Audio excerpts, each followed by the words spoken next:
Hola, ¿qué tal? ¿Cómo están hoy? Creo que están en casa todos, pero vamos a continuar nuestra exploración del español. Vamos a hablar de las escuelas internacionales en México. Como dice aquí, es una escuela internacional en México. So today we're going to talk a little bit. I'm going to compare and contrast um, international schools in Mexico and the United States. And some of them, most of these, are schools that are accredited here in the United States. So the following pages are from the Student's Handbook in Colegio Internacional in Mexico. Now what we're going to do is just remember that in order to graduate, you need to have certain amount of credits on requirements to enter a college. So let's read this. It says here, use what you know. As you read the graduation requirements of Colegio Internacional, use what you know. Find words that sound, look somewhat like similar in English, which are called cognates, like such as ciencias, matemáticas. Okay? Then use the context and what you already know to guess what desarrollo humano and optativas will mean. Okay? So you're going to have to find your context clues, right? To figure out what some of these things are. Manual. What do you think manual means? Correct. It's the same word, right? Estudiante. You know that word? Yeah. So these are cognates. These are words that you are similar in one language and the other, and they mean exactly the same, mostly because they come from the Latin. Estudiante es el Colegio Internacional. Look at them. They're playing soccer, my favorite sport. Okay, so let's read some of the things that are going on here, and I'll read it to you. What's below me right here? It says, a mí me gusta mucho el Colegio Internacional. Las clases son muy buenas. Los maestros son trabajadores y muy inteligentes. Y los estudiantes son súper simpáticos. Siempre tenemos que trabajar mucho, pero ¿dónde no? Y también en la escuela hay muchas actividades después de las clases. Es una escuela excelente. Marta Ramos, estudiante. So what do you think it's saying? A mí me gusta mucho el Colegio Internacional. What does that mean? Yes, I like the international school a lot. Las clases son muy buenas. Classes are very good. Los maestros son trabajadores y muy inteligentes. The teachers are really hardworking and very intelligent, like me. Y los estudiantes son súper simpáticos. And the students are so super nice. Siempre tenemos que trabajar mucho. We always have to work a lot. But, ¿dónde no? Where don't you? Y también en la escuela hay muchas actividades después de las clases. And also, in the school, after school, there's a lot of after extracurricular activities after classes. Es una escuela excelente. It's an excellent school. Notice how some of these adjectives go after the noun, because in Spanish, that's how it goes. We'll go after the nouns that they are referring to. As in, compared to English, we have the adjective before the noun. Excellent school, escuela excelente. And this was written by a student, Marta Ramos. Now, let's look. Oh, another thing that you can see about schools in Mexico, and a lot of different schools, even public schools, and they wear uniforms. Public schools, yeah, they wear uniforms. Here, most of the schools that wear uniforms are private schools, right? Also, another thing that you got to remember is that colegio is not a college. It looks like like a word in English, right? Colegio, right here above me. See this word right here? Colegio, right here. Actually, right here. I'm going to grab it. Colegio. That word doesn't mean college. It means school. School. Okay? Colegio Internacional. International College. Notice the adjective goes after the noun. Colegio is a false cognate. A cognate that is similar, but it's similar in English and Spanish, but does not mean the same. Colegio means school, okay? Not necessarily college. Another thing that you can see is that most of the schools in Mexico and Latin America, you have to wear a uniform. Do you like to wear uniforms? Would you like to wear a uniform at school? Let's discuss that, okay? Now, one other thing that you can see here is that los requisitos para graduarse de bachillerato. These are some of the requirements that you will need to graduate, okay? Como ven, aquí hay mucho que es similar. There's a lot of things that are very similar. What do you think this is? The library. How do you say library in Spanish? Biblioteca.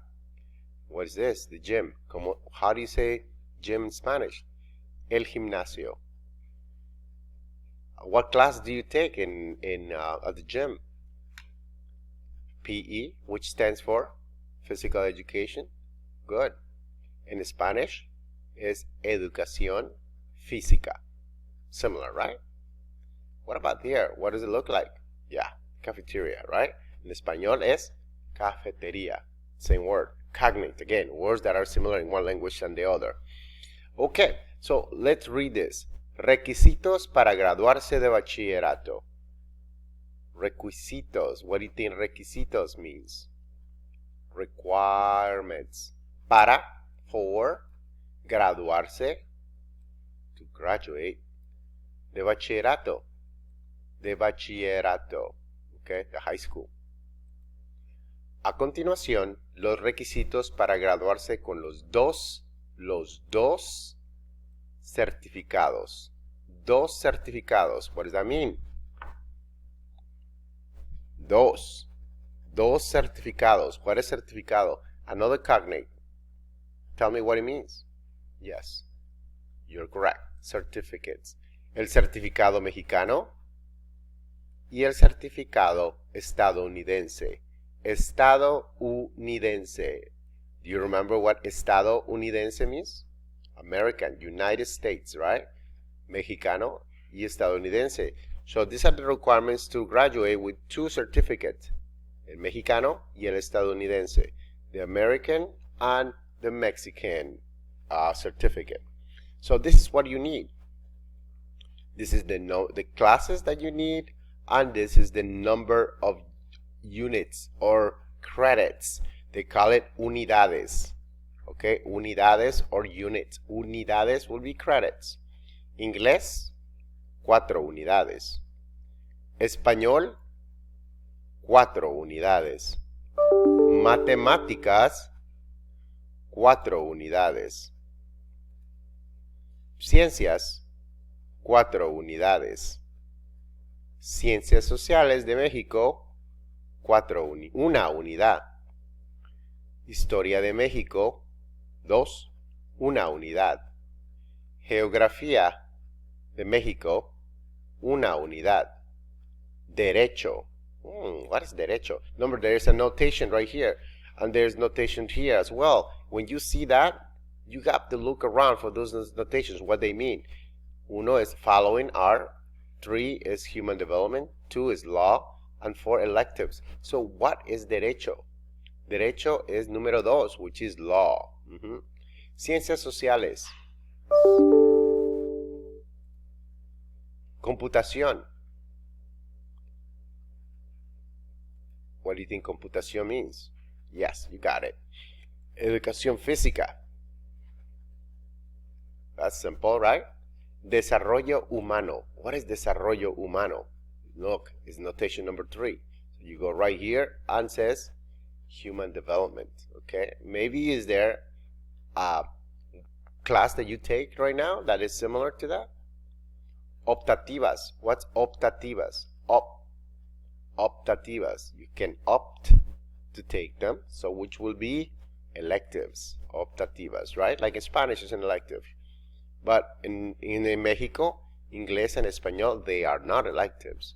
Spanish is not an elective. It's part of your requirement, just like English is here. But notice that if you want to graduate with both certificates, Spanish, the Mexican certificate, and the English and American certificate, you have to take both. They are your requirements. Optativas, you're going to need dos unidades. Desarrollo humano, una unidad. Educación física, half a unit, half of credit. Computación, half a credit. So, how many do you need? Notice, 27 unidades. Okay, so here you're going to come out here and you're going to complete in a complete sentence. You're going to use some of the words for this from the question to begin your answer. The question is ¿cuántas? ¿Cuántas? What's cuántas? Cuántas means how many. ¿Cuántas? ¿Cuántas clases necesitas para los dos programas? How many classes necesitas? You need. Notice how I say you need, because at the end of the verb you have the as. Necesitar is the verb. Necesitas. Do you need? How many classes do you need for los dos programas? Por los dos programas. For the two programs. So how many do you need?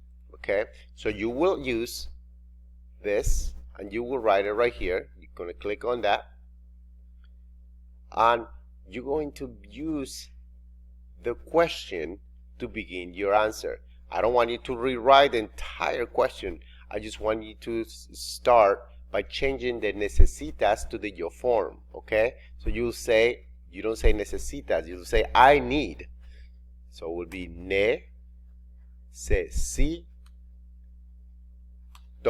necesito, I need, and you put the amount. Classes. Necesito, let's say, how many do you think it is? 27 clases para los dos programas. Notice how I utilize some of the question to begin my answer. So I need you to answer in complete sentences, okay? So that is the first one. And the second question is, ¿cuántas unidades? Okay? Now, how many classes is different than units, right? Do you need 27 classes? Probably not, right? So you're going to go up here and you figure out how many classes you need. You're going to have to count it. 1, 2, 3, 4, 5, 6, 7, and so on and so forth. I'm not going to give you the answer, right? But you got to put it here. I'm just giving you an example. Maybe 10 classes might not be the correct answer, but you can figure it out. And the next one here, ¿cuántas unidades de matemáticas tienes que tomar? How many units of math credits do you need? So you will say, I need, or I have to take. How do you say I have to take? I have. Notice that this is you have, so you will say the verb tener. How do you say I have? Tengo, and then que, I have to. Tomar. Do you conjugate the second verb? What happens to the first verb? You guys change conjugated, and the second verb stays what? It stays in its original form. What is that name called? Infinitive. That's right. It stays in infinitive because this is the second verb. So tengo que tomar how many credits? So you go over here and find out how many credits you need for math. Okay? Look right here. Units, right? So you will write tengo que tomar 4 unidades. Okay, de matemáticas, and period, and then submit. So that's what you need to do today. Make sure that you complete that. If I don't see you today, Monday, because of ETA, you need to complete this by Tuesday. And don't forget that we have a quiz that will cover everything on Tuesday. Alrighty? We'll see you Tuesday. I hope so. Stay safe, stay clean, and be cool. Adios.